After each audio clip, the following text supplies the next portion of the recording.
Sebelum memulai usaha, setiap pengusaha harus mempertimbangkan terlebih dahulu bentuk usaha yang paling ideal untuk mencapai tujuannya.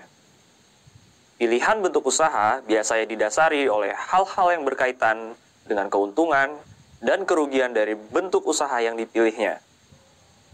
Banyak pengusaha yang tidak menyadari konsekuensi hukum dari bentuk usaha yang dipilihnya, sehingga akan menimbulkan kesulitan dalam menjalankan usahanya. Untuk itu, pada video belajar kedua ini, saya akan memperkenalkan bentuk-bentuk badan usaha yang ada di Indonesia, serta menjelaskan setiap badan usaha tersebut dari berbagai aspek, termasuk kelebihan dan kekurangan dari masing-masing bentuk badan usaha. Secara umum, pembagian badan usaha sesuai dengan ketentuan peraturan perundang-undangan yang berlaku di Indonesia dikelompokkan menjadi dua bagian besar, yaitu badan usaha berbentuk badan hukum dan badan usaha yang tidak berbentuk badan hukum. Pembagian dua kelompok tersebut berkaitan dengan kewajiban dan tanggung jawab pendiri atau pemegang sahamnya. Badan usaha berbentuk badan hukum antara lain perseroan terbatas dan koperasi. Adapun badan usaha tidak berbentuk badan hukum antara lain usaha perseorangan, persekutuan perdata, firma, dan persekutuan komanditer atau CV. Perbedaan badan usaha berbentuk badan hukum dan badan usaha bukan berbentuk badan hukum dapat dilihat dari 4 aspek. Antara lain, yang pertama, subjek dan permodalan. Yang kedua, prosedur pendirian.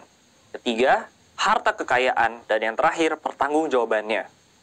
Sekarang, kita akan membahas aspek pertama, yaitu subjek dan permodalan. Subjek hukum dari badan usaha berbentuk badan hukum adalah badan hukum itu sendiri. Perusahaan akan menjadi personifikasi orang sebagai badan hukum. Oleh karena itu, perusahaan diakui sebagai badan hukum yang terpisah dari pendiri atau pemegang sahamnya. Misalnya, perusahaan X melakukan perbuatan melawan hukum, maka perusahaan X dapat dituntut di muka pengadilan sebagai badan usaha tanpa menuntut pertanggungjawaban pribadi dari pemegang saham atau pemilik badan usaha tersebut. Namun dalam melakukan perbuatannya, badan usaha berbentuk badan hukum dapat diwakilkan oleh pengurus atau direksi yang ditunjuk sesuai dengan akta pendirian ataupun anggaran dasar. Sedangkan di sisi lain, subjek hukum dalam badan usaha bukan berbentuk badan hukum melekat pada pendiri atau pengurusnya. Dengan demikian, badan usaha tersebut bukan merupakan subjek hukum yang berdiri sendiri. Dalam melakukan hubungan hukum dengan pihak ketiga, badan usaha yang tidak berbentuk badan hukum diwakilkan oleh pendiri yang sekaligus juga bertindak sebagai pengurus. Maka, pihak ketiga yang mempunyai perikatan dengan perusahaan hanya dapat menuntut pendiri atau pengurusnya dan bukan badan usaha tersebut, selayaknya pada badan usaha yang berbentuk badan hukum. Contohnya, perusahaan B yang tidak berbentuk badan hukum mengalami kerugian yang membuatnya tidak mampu membayar hutang kepada bank yang sudah menunggak. Pemilik perusahaan B harus bertanggung jawab secara pribadi untuk melunasi hutang tersebut karena subjek hukum dari perusahaan tersebut adalah pemilik badan usaha itu sendiri. Mengenai harta atau permodalan dalam badan usaha berbadan hukum, terpisah dari kekayaan para pendiri atau pengurusnya. Sementara, harta kekayaan dalam badan usaha tidak berbentuk badan hukum bercampur dengan harta kekayaan pendiri atau pengurusnya. Selain itu, badan usaha berbentuk badan hukum dapat digugat dan menggugat. Sedangkan badan usaha tidak berbentuk badan hukum tidak dapat berbuat demikian. Namun, gugatan dapat ditunjukkan kepada pendiri atau pengurus aktif yang secara tidak langsung melakukan perbuatan hukum.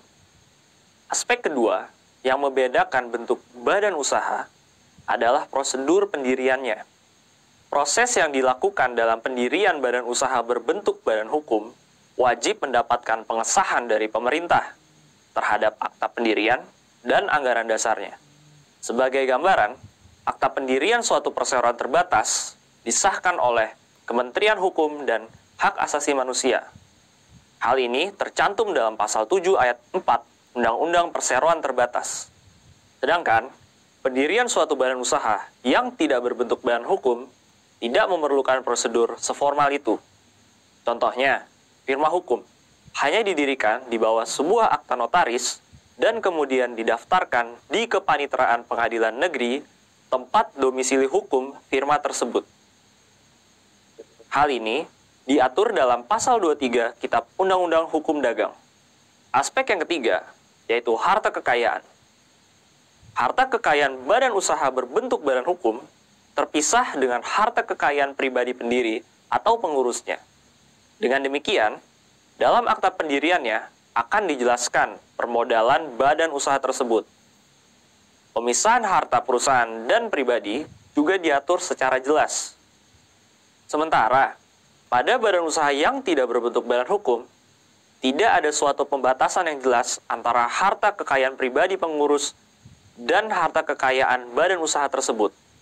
Dengan kata lain, harta kekayaannya bercampur dan tidak ada pengaturan tentang pemisahan harta kekayaan. Aspek keempat, sekaligus yang terakhir, yaitu aspek pertanggungjawabannya. Dalam badan usaha berbentuk badan hukum, pertanggungjawaban pendiri atau pemegang sahamnya terhadap perikatan antara badan usaha dengan pihak ketiga hanya sebatas modal atau inbrand yang dimasukkan ke dalam badan usaha tersebut. Sedangkan, pada badan usaha yang tidak berbentuk badan hukum, pertanggungjawaban akan sampai pada harta pribadi pendiri. Dengan kata lain, tidak ada pembatas. Apabila terjadi kebangkrutan atau kepayalitan, dalam likuidasi perusahaan, harta yang dibereskan pada badan usaha yang berbentuk badan hukum hanya harta atau modal yang terdaftar. Sedangkan, pada badan usaha yang tidak berbentuk badan hukum, pemberesan dilakukan terhadap semua hartanya, sampai terhadap harta pribadi para pendirinya. Selanjutnya, kita akan membahas bentuk-bentuk badan usaha yang berbentuk badan hukum dan yang tidak berbentuk badan hukum. Mau tahu apa saja? Mari kita pelajari bersama dalam video berikutnya.